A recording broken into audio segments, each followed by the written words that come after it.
ನಮಸ್ಕಾರ ವೀಕ್ಷಕರೇ. ದೆಹಲಿ ಚುನಾವಣಾ ರಣರಂಗ ಕ್ಲೈಮ್ಯಾಕ್ಸ್ ಹಂತಕ್ಕೆ ಬಂದಿದೆ. ಕಳೆದ ಒಂದು ವಾರದಿಂದ ನಡೆದ ಬೆಳವಣಿಗೆಗಳನ್ನ ನೋಡಿದ್ರೆ ಆಮ್ ಆದ್ಮಿಗೆ ಹೆಚ್ಚು ಎಫೆಕ್ಟ್ ಆಗಿದ್ದು ನೀಟಾಗಿ ಗೊತ್ತಾಗ್ತಾ ಇದೆ. ಈಗ ಕೊನೆ ಹಂತದಲ್ಲಿ ಬಿಜೆಪಿ ನಾಯಕರು ಕೇಜ್ರಿವಾಲ್ ವಿರುದ್ಧ ದೊಡ್ಡ ಮಟ್ಟದಲ್ಲೇ ವಾಗ್ದಾಳಿ ಶುರು ಮಾಡಿದ್ದಾರೆ. ಒಂದು ಕಡೆ ಹರಿಯಾಣ ಸಿಎಂ ನಯಾಬ್ ಸಿಂಗ್ ಸೈನಿ ಟಕ್ಕರ್ ಕೊಡೋದರ ಜೊತೆಗೆ ಕೇಜ್ರಿವಾಲ್ ಮರ್ಯಾದೆಯನ್ನ ಕಳೆದಿದ್ರೆ, ಇನ್ನೊಂದು ಕಡೆ ಎನ್ಡಿಎ ಪ್ರಮುಖ ನಾಯಕ ಹಾಗೂ ಆಂಧ್ರ ಸಿಎಂ ಚಂದ್ರಬಾಬು ನಾಯ್ಡು ಕೇಜ್ರಿವಾಲ್ ಹಗರಣಗಳ ಬಗ್ಗೆ ಟೀಕಿಸಿದ್ದಾರೆ. ಮತ್ತೊಂದು ಕಡೆ ಕಾಂಗ್ರೆಸ್ ನಾಯಕ ರಾಹುಲ್ ಗಾಂಧಿ ಇನ್ನೂ ಒಂದು ಹಂತ ಮುಂದಕ್ಕೆ ಹೋಗಿ ಕೇಜ್ರಿವಾಲ್ ವಿರುದ್ಧ ಸಮರ ಸಾರಿದ್ದಾರೆ. ರಾಹುಲ್ ಮಾತುಗಳನ್ನ ಕೇಳ್ತಾ ಇದ್ರೆ ಈ ಬಾರಿ ಆಪ್ ಹಾಗೂ ಕಾಂಗ್ರೆಸ್ ಮೈತ್ರಿ ಡೌಟ್ ಅನ್ನಿಸ್ತಾ ಇದೆ. ಇದೆಲ್ಲವನ್ನ ಎದುರಿಸಲಾಗದೆ ಜನರ ಸಿಂಪತಿಯನ್ನ ಗಿಟ್ಟಿಸಿಕೊಳ್ಳೋದಕ್ಕೆ ಇನ್ನೊಂದು ತಂತ್ರಕ್ಕೆ ಮುಂದಾಗಿರೋ ಬಗ್ಗೆಯೂ ಮಾಹಿತಿಗಳು ಬರ್ತಾ ಇದೆ. ಹಾಗಿದ್ರೆ ದೆಹಲಿ ಅಖಾಡದಲ್ಲಿ ಕೊನೆ ಗಳಿಗೆಯಲ್ಲಿ ಏನೇನಾಗ್ತಾ ಇದೆ, ಕೇಜ್ರಿವಾಲ್ಗೆ ಹೇಗೆಲ್ಲ ಡ್ಯಾಮೇಜ್ ಆಗ್ತಾ ಇದೆ, ಇದೆಲ್ಲವನ್ನ ಒನ್ ಬೈ ಒನ್ ವಿವರಿಸ್ತಾ ಹೋಗ್ತೀವಿ.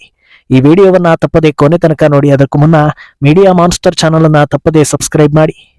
ಎಸ್, ಈ ಬಾರಿ ದೆಹಲಿ ಇಡೀ ದೇಶದ ಕುತೂಹಲಕ್ಕೆ ಕಾರಣವಾಗ್ತಾ ಇದೆ. ಯಾಕಂದ್ರೆ ದೆಹಲಿಯಲ್ಲಿ ಈ ಬಾರಿ ಯಾರು ಗೆದ್ರು ಇತಿಹಾಸವೇ. ಬಿಜೆಪಿ ಗೆದ್ರೆ ಬರೋಬ್ಬರಿ 27 ವರ್ಷಗಳ ಬಳಿಕ ಕಮ್ಬ್ಯಾಕ್ ಮಾಡಿರೋ ಹೆಗ್ಗಳಿಕೆ ಸಿಗುತ್ತೆ.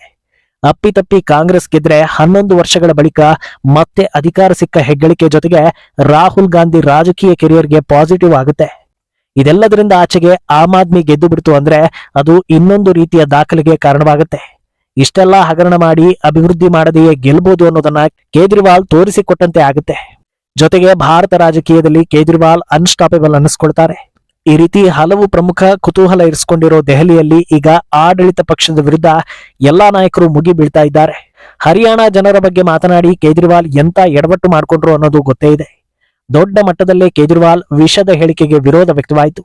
ದೆಹಲಿಗೆ ಯಮುನಾ ನದಿ ಹರಿದು ಬರೋ ಜಾಗದಲ್ಲಿ ನಿಂತೆ ಆ ನೀರನ್ನ ಕುಡಿಯೋ ಮೂಲಕ ಹರಿಯಾಣ ಸಿಎಂ ನಯಾಬ್ ಸಿಂಗ್ ಸೈನಿ ಕೇಜ್ರಿವಾಲ್ಗೆ ಟಕ್ಕರ್ ಕೊಟ್ಟಿದ್ರು.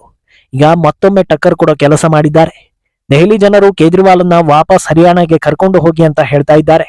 ಆದ್ರೆ ಅಂತ ಒಬ್ಬ ಭ್ರಷ್ಟ ವ್ಯಕ್ತಿ ನಮಗೆ ಬೇಡ ಅಂತ ನಾನು ತಿರಸ್ಕರಿಸಿದ್ದೀನಿ ಅಂತ ಹೇಳಿದ್ದಾರೆ. ಅಲ್ಲದೆ ಹರಿಯಾಣದಲ್ಲೇ ಹುಟ್ಟಿದ ಕೇಜ್ರಿವಾಲ್ ಹರಿಯಾಣ ಬಗ್ಗೆ ಮಾತಾಡ್ತಾರೆ, ದಿನ ಬೆಳಗಾದ್ರೆ ಸುಳ್ಳು ಹೇಳ್ತಾರೆ ಅಂತ ವಾಗ್ದಾಳಿ ನಡೆಸಿದ್ದಾರೆ. ಇನ್ನೊಂದೆಡೆ ಎನ್ಡಿಎ ಪ್ರಮುಖ ಮಿತ್ರ ಆಂಧ್ರ ಸಿಎಂ ಚಂದ್ರಬಾಬು ನಾಯ್ಡು ಕೂಡ ಕೇಜ್ರಿವಾಲ್ ವಿರುದ್ಧ ಕಿಡಿಕಾರಿದ್ದಾರೆ. ದೆಹಲಿ ಮಾಡೆಲ್ ವಿರುದ್ಧ ಮಾತನಾಡಿರೋ ಅವರು ಇದು ಫೇಲ್ ಆಗಿರೋ ಮಾಡೆಲ್ ಅಂತ ಟೀಕಿಸಿದ್ದಾರೆ.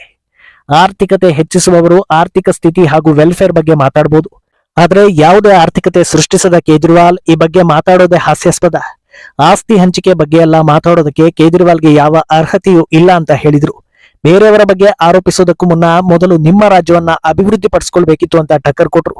ಈ ಬಾರಿ ಎನ್ಡಿಎ ಸರ್ಕಾರ ರಚನೆಯಾದಾಗಿನಿಂದಲೂ ಯಾವ ಕಿರಿಕಿರಿ ತಕರಾರು ಇಲ್ಲದೆ ಮೋದಿ ಸರ್ಕಾರಕ್ಕೆ ಬೆಂಬಲ ನೀಡ್ತಾ ಇರೋದು ಚಂದ್ರಬಾಬು ನಾಯ್ಡು. ಈಗ ಬಿಜೆಪಿಗೆ ಪ್ರಮುಖ ಎನಿಸಿಕೊಳ್ಳೋ ಚುನಾವಣೆಗಳಲ್ಲೂ ಪೂರಕವಾಗಿ ಹೇಳಿಕೆ ಹಾಗೂ ಬೆಂಬಲವನ್ನ ನೀಡ್ತಾ ಬಂದಿದ್ದಾರೆ. ಇದೆಲ್ಲವನ್ನ ನೋಡ್ತಾ ಇದ್ರೆ ಈ ಅವಧಿಯಲ್ಲಿ ನಾಯ್ಡು ಬಿಜೆಪಿ ಜೊತೆಗೆ ಅಚಲವಾಗಿ ನಿಲ್ತಾರೆ ಅನ್ನೋ ಟಾಕ್ ದೊಡ್ಡದಾಗಿ ಕೇಳಿ ಬರ್ತಾ ಇದೆ. ಇನ್ನು ಇದೆಲ್ಲದಕ್ಕಿಂತ ಅಚ್ಚರಿಗೆ ಕಾರಣ ಆಗ್ತಾ ಇರೋದು ರಾಹುಲ್ ಗಾಂಧಿ ಕೇಜ್ರಿವಾಲ್ ವಿರುದ್ಧ ವಾಗ್ದಾಳಿ ಮಾಡ್ತಾ ಇರೋ ರೀತಿ. ದೆಹಲಿ ಎಲೆಕ್ಷನ್ ಅನೌನ್ಸ್ ಆಗಿ ಆರಂಭದ ದಿನದಲ್ಲಿ ರಾಹುಲ್ ಆಪ್ ವಿರುದ್ಧ ಧ್ವನಿ ಬಿಚ್ಚೇ ಇರಲಿಲ್ಲ. ನಂತರ ಮೆತ್ತಗೆ ಒಂದೊಂದೇ ಆರೋಪವನ್ನ ಮಾಡ್ತಾ ಬಂದ್ರು. ಆಮೇಲೆ ಸ್ವಲ್ಪ ದಿನ ಆಮ್ ಆದ್ಮಿ ಬಗ್ಗೆ ಒಂದೇ ಒಂದು ಮಾತು ಬಾರದೆ ಇದ್ದಾಗ ಇಬ್ಬರ ಮಧ್ಯೆ ಒಳ ಒಪ್ಪಂದ ಆಗಿರ್ಬೋದು, ಇಬ್ಬರು ಬಿಜೆಪಿಯನ್ನ ಸೋಲಿಸೋದಕ್ಕೆ ಪರೋಕ್ಷವಾಗಿ ಒಟ್ಟಾಗಿದ್ದಾರೆ, ರಿಸಲ್ಟ್ ಬಂದ ಬಳಿಕ ಇಬ್ಬರು ಮತ್ತೆ ಮೈತ್ರಿ ಮಾಡ್ಕೊಳ್ತಾರೆ ಅನ್ನೋ ಮಾತುಗಳೆಲ್ಲ ಕೇಳಿ ಬಂದಿದ್ವು. ಆದ್ರೆ ಈಗ ರಾಹುಲ್ ಕೇಜ್ರಿವಾಲ್ ವಿರುದ್ಧ ಬಿಜೆಪಿಗಿಂತ ಒಂದು ಹೆಜ್ಜೆ ಮುಂದಕ್ಕೆ ಹೋಗಿ ರೊಚ್ಚಿಗೆದ್ದಂತೆ ಕಾಣಿಸ್ತಾ ಇದೆ. ಮೊನ್ನೆಯಷ್ಟೇ ಕೇಜ್ರಿವಾಲ್ ಭ್ರಷ್ಟಾಚಾರ ಮಾಡಿರೋ ನಾಯಕ 100 ಕೋಟಿ ಲಿಕ್ಕರ್ ಸ್ಕ್ಯಾಮ್ ಮಾಡಿದ್ದಾರೆ ಅಂತ ಆರೋಪಿಸಿದ್ರು. ಈಗ ಪೊಲ್ಯೂಷನ್ ಹಾಗೂ ದೆಹಲಿ ನೀರಿನ ಸಮಸ್ಯೆಯನ್ನ ಟಾರ್ಗೆಟ್ ಮಾಡಿರೋ ರಾಹುಲ್ ಕೇಜ್ರಿವಾಲ್ ನಿದ್ದೆಗೆಡಿಸ್ತಾ ಇದ್ದಾರೆ. ಒಂದು ಬಾಟಲ್ನಲ್ಲಿ ಕೊಳಚೆ ನೀರನ್ನು ತಂದು ಸಮಾವೇಶದಲ್ಲಿ ಎಲ್ಲರಿಗೂ ಪ್ರದರ್ಶಿಸಿದ ರಾಹುಲ್ ಇದು ದೆಹಲಿಯಲ್ಲಿ ಸಿಗ್ತಾ ಇರೋ ಕುಡಿಯೋ ನೀರು ಅಂತ ಹೇಳಿದ್ರು. ಕೇಜ್ರಿವಾಲ್ ಯಮುನಾ ನದಿ ನೀರನ್ನ ಶುದ್ಧ ಮಾಡ್ತೀವಿ ಅಂತ ಹೇಳಿದ್ರು. ಆದ್ರೆ ನೀರು ಹೇಗಿದೆ ನೋಡಿ ಅಂತ ಪ್ರದರ್ಶನ ಮಾಡಿದ್ರು. ಜನರ ಎದುರೇ ಆ ನೀರನ್ನ ಮೂಸಿ ನೋಡಿ 5 ವರ್ಷಗಳ ಹಿಂದೆ ಕೇಜ್ರಿವಾಲ್ ಮಾಡಿದ್ದ ಪ್ರಾಮಿಸ್ ಏನು, ಈಗ ಮಾಡ್ತಾ ಇರೋದೇನು, ಯಮುನಾ ನದಿ ಶುದ್ಧ ಮಾಡಿ ಆ ನೀರನ್ನೇ ಕುಡಿತೀನಿ ಅಂತ ಹೇಳಿದ್ರು. ನಾನು ಕೇಜ್ರಿವಾಲ್ಗೆ ಚಾಲೆಂಜ್ ಮಾಡ್ತೀನಿ, ಈ ನೀರನ್ನ ಬಂದು ಕುಡಿಯಲಿ ಅಂತ ಟಕ್ಕರ್ ಕೊಟ್ರು. ಈ ರೀತಿ ನೀರನ್ನ 1 ಗ್ಲಾಸ್ ಕುಡಿಯಿರಿ ಸಾಕು, ಮತ್ತೆ ನಾವು ನಿಮ್ಮನ್ನ ಆಸ್ಪತ್ರೆಯಲ್ಲಿ ಮೀಟ್ ಮಾಡಬಹುದು ಅಂತ ವ್ಯಂಗ್ಯವಾಡಿದ್ರು. ಶುರುವಿನಲ್ಲಿ ನಾನು ಬಡವರ ಉದ್ಧಾರ ಮಾಡ್ತೀನಿ, ನೊಂದವರ ದನಿ ಆಗ್ತೀನಿ ಅಂತೆಲ್ಲ ಹೇಳಿದ್ರು. ತಮ್ಮನ್ನ ತಾವು ಸರಳ ಜೀವಿ ಅಂತ ತೋರಿಸ್ಕೊಂಡ್ರು. ವ್ಯಾಗನಾರ್ ಕಾರಲ್ಲಿ ಬಂದ್ರು, ಸ್ವೆಟರ್ ಹಾಕಿಕೊಂಡ್ರು, ಕಂಬದ ಕೆಳಗೆ ಕೂತ್ರು, ಆಮೇಲೆ ಸೀದಾ ಶೀಶ್ ಮಹಲ್ ಒಳಗೆ ಹೋದ್ರು ಅಂತ ವ್ಯಂಗ್ಯವಾಡಿದ್ರು ರಾಹುಲ್ ಗಾಂಧಿ. ಇನ್ನೊಂದೆಡೆ ಆಪ್ ರಾಜ್ಯಸಭಾ ಸದಸ್ಯೆ ಸ್ವಾತಿ ಮಲಿವಾಲ್ ಬಿಟ್ಟು ಬಿಡದೆ ಕೇಜ್ರಿವಾಲ್ ಅನ್ನ ಕಾಡ್ತಾ ಇದ್ದಾರೆ. ಮೊನ್ನೆಯಷ್ಟೇ ಕೇಜ್ರಿವಾಲ್ ಮನೆ ಮುಂದೆ ಕಸವನ್ನ ತಂದು ಹಾಕಿ ದೇಶಾದ್ಯಂತ ಸಂಚಲನವನ್ನ ಸೃಷ್ಟಿ ಮಾಡಿದ್ರು.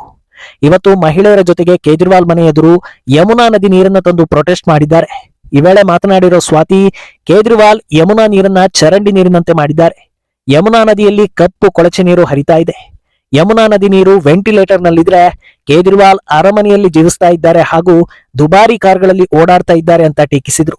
ಅಲ್ಲದೆ ಘೋಷಣೆಗಳನ್ನ ಕೂಗಿ ಕೇಜ್ರಿವಾಲ್ ಮರ್ಯಾದೆ ಕಳೆಯೋ ಕೆಲಸ ಮಾಡಿದ್ರು. ಇನ್ನು ಯಾವ ರೇಂಜ್ಗೆ ಸ್ವಾತಿ ಪ್ರೀಪ್ಲಾನ್ ಮಾಡ್ಕೊಂಡು ಬಂದಿದ್ರು ಅಂದ್ರೆ, ಅವರ ಜೊತೆಯಲ್ಲಿ ಇದ್ದ ಮಹಿಳೆಯರೆಲ್ಲ ಪೂರ್ವಾಂಚಲ್ ಭಾಗದವರು.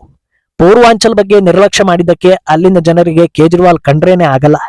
ಆದ್ರಿಂದ ಅವರನ್ನ ಮುಂದಿಟ್ಕೊಂಡು ಬಂದ ಸ್ವಾತಿ ಕೇಜ್ರಿವಾಲ್ಗೆ ಇನ್ನೊಂದಷ್ಟು ಚಾಲೆಂಜ್ ಕೂಡ ಮಾಡಿದ್ರು. ಇಲ್ಲಿ ಸಾವಿರಾರು ಮಹಿಳೆಯರು ಕಾಯ್ತಾ ಇದ್ದಾರೆ. ಕೇಜ್ರಿವಾಲ್ಗೆ ಧೈರ್ಯ ಇದ್ರೆ ಮನೆಯಿಂದ ಆಚೆ ಬಂದು ಯಮುನಾ ನದಿಯಲ್ಲಿ ಮುಳುಗಿ ಹೇಳಲಿ, ಒಂದೇ ಒಂದು ಗುಟುಕು ನದಿ ನೀರನ್ನ ಕುಡಿಯಲಿ ಅಂತ ಸವಾಲ್ ಹಾಕಿದ್ರು. ಅಲ್ಲದೆ ಇಲ್ಲಿನ ಮಹಿಳೆಯರಿಗೆ ಕೇಜ್ರಿವಾಲ್ ಚಹತ್ ಆಚರಿಸದಂತೆ ಮಾಡಿದ್ದಾರೆ. ಆದ್ರಿಂದ ಚಹತ್ ಮೈಯ ಶಾಪ ಖಂಡಿತ ಕೇಜ್ರಿವಾಲ್ಗೆ ತಟ್ಟುತ್ತೆ ಅಂತ ಹೇಳಿದ್ದಾರೆ. ತಮ್ಮ ಮೇಲೆ ಹಲ್ಲೆ ಆದ ಬಳಿಕ ಕೇಜ್ರಿವಾಲ್ ವಿರುದ್ಧ ಕಂಪ್ಲೀಟ್ ರೆಬಲ್ ಆಗಿರೋ ಸ್ವಾತಿ ಈ ಬಾರಿ ಕೇಜ್ರಿವಾಲ್ ಕೈಗೆ ಅಧಿಕಾರ ಸಿಗದಂತೆ ಮಾಡಬೇಕು ಅಂತ ಬಹಳ ಟ್ರೈ ಮಾಡ್ತಾ ಇದ್ದಾರೆ. ಇದು ಯಾವ ರೀತಿ ವರ್ಕ್ ಆಗಲಿದೆಯೋ ಗೊತ್ತಿಲ್ಲ. ಇನ್ನು ಕೇಜ್ರಿವಾಲ್ ವಿರುದ್ಧ ಸಾಲು ಸಾಲು ವಾಗ್ದಾಳಿಗಳ ಸುದ್ದಿ ಒಂದು ಕಡೆ ಆದ್ರೆ, ಮತ್ತೊಂದು ಕ್ರಿಮಿನಲ್ ಪ್ಲಾನ್ಗೆ ಕೇಜ್ರಿವಾಲ್ ಮುಂದಾಗಿದ್ದಾರೆ ಅನ್ನೋ ಸುದ್ದಿ ಕೂಡ ಹರಿದಾಡ್ತಾ ಇದೆ. ಅದೇನೆಂದ್ರೆ ತಮ್ಮ ಮೇಲೆ ತಾವೇ ಅಟ್ಯಾಕ್ ಮಾಡ್ಕೊಳ್ಳೋದು. ಈ ಬಗ್ಗೆ ಖುದ್ದು ಕೇಜ್ರಿವಾಲ್ ತಮ್ಮ ಬಳಗದವರಿಗೆ ಮಾಹಿತಿ ಕೊಟ್ಟಿದ್ದು, ಅಟ್ಯಾಕ್ ಮಾಡಿಸಿಕೊಂಡು ಅದರ ವಿಡಿಯೋಗಳನ್ನ ಸೋಷಿಯಲ್ ಮೀಡಿಯಾದಲ್ಲಿ ಹರಿಬಿಡಬೇಕು ಅನ್ನೋ ಪ್ಲಾನ್ ನಡೆದಿದೆ ಅಂತ ಹೇಳಲಾಗ್ತಾ ಇದೆ. ಅಂದಹಾಗೆ ಈ ಮಾಹಿತಿಯನ್ನ ಖುದ್ದು ಆಮ್ ಆದ್ಮಿ ನಾಯಕರೇ ಲೀಕ್ ಮಾಡಿದ್ದಾರೆ ಅನ್ನೋದು ಕೂಡ ಸುದ್ದಿ ಆಗ್ತಾ ಇದೆ. ಇದರ ಮುಖ್ಯ ಉದ್ದೇಶವೇ ಸಿಂಪತಿ ಕ್ರಿಯೇಟ್ ಮಾಡ್ಕೊಳ್ಳೋದು. ಕೇಂದ್ರ ಸರ್ಕಾರದ ವಿರುದ್ಧ ದೃಢವಾಗಿ ನಿಂತಿರೋ ನಾಯಕರ ಮೇಲೆ ಹಲ್ಲೆ ಆಗಿದೆ, ದೇಶದ ಲಾ ಅಂಡ್ ಆರ್ಡರ್ ಸರಿ ಇಲ್ಲ ಅನ್ನೋ ಮೆಸೇಜ್ ಪಾಸ್ ಮಾಡಬೇಕು ಅನ್ನೋ ಅಜೆಂಡಾ ಇದರ ಹಿಂದೆ ಇದೆ ಅಂತ ಹೇಳಲಾಗ್ತಾ ಇದೆ. ಒಂದು ವೇಳೆ ಇದು ನಿಜ ಆಗಿದ್ದಿದ್ರೆ ಅದರಲ್ಲೇನು ಅಚ್ಚರಿ ಇಲ್ಲ ಅಂತಲೂ ಅಭಿಪ್ರಾಯಗಳು ಬರ್ತಾ ಇವೆ. ಒಟ್ನಲ್ಲಿ ಎಲ್ಲಾ ನಾಯಕರು ಕೇಜ್ರಿವಾಲ್ ವಿರುದ್ಧ ಮುಗಿಬಿದ್ದಿರೋದನ್ನ ನೋಡಿದ್ರೆ ಈ ಬಾರಿ ಅವರನ್ನ ಸೋಲಿಸಲೇಬೇಕು ಅಂತ ಎಲ್ಲರೂ ದೃಢ ನಿರ್ಧಾರವನ್ನ ಕೈಗೊಂಡಂತೆ ಕಾಣಿಸ್ತಾ ಇದೆ. ಅಂತಿಮವಾಗಿ ರಿಸಲ್ಟ್ ನಲ್ಲಿ ಏನಾಗುತ್ತೆ ಅನ್ನೋದಕ್ಕೆ 8ನೇ ತಾರೀಕು ಉತ್ತರ ಸಿಕ್ಕಲಿದೆ. ಯಾರು ಗೆಲ್ತಾರೆ ಅನ್ನೋದು ಸದ್ಯಕ್ಕೆ ಯಕ್ಷ ಪ್ರಶ್ನೆ. ಈ ಬಗ್ಗೆ ನಿಮ್ಮ ಅಭಿಪ್ರಾಯವನ್ನ ತಪ್ಪದೆ ಕಾಮೆಂಟ್ ಮೂಲಕ ತಿಳಿಸಿ.